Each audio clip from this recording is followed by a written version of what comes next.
6. चंपकला शाबासकी मिळाली. चंपक डोंगरगावी राहायचा. गाव सुंदर होते. चंपकला गाव आवडायचे. चंपकचे सुरेश मामा शहरात राहायचे. तो मामांकडे शहरात शिकायला गेला. चंपक शिकून मोठा झाला. चंपकला काम करायला आवडायचे. चंपकने नगरपालिकेची परवानगी मिळवली. मामांनी मदत केली. चंपकने हिराबागेजवळ केळीची गाडी उभी केली. पिवळी धमक गोड केळी लोकांना आवडू लागली.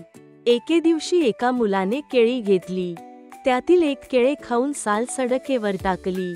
मागून आलेले आजोबा सालीवरून घसरले. पडता पडता सावरले. चंपक धावत मदतीला गेला. आजोबांना बाजूला नेऊन बसवले. पाणी दिले.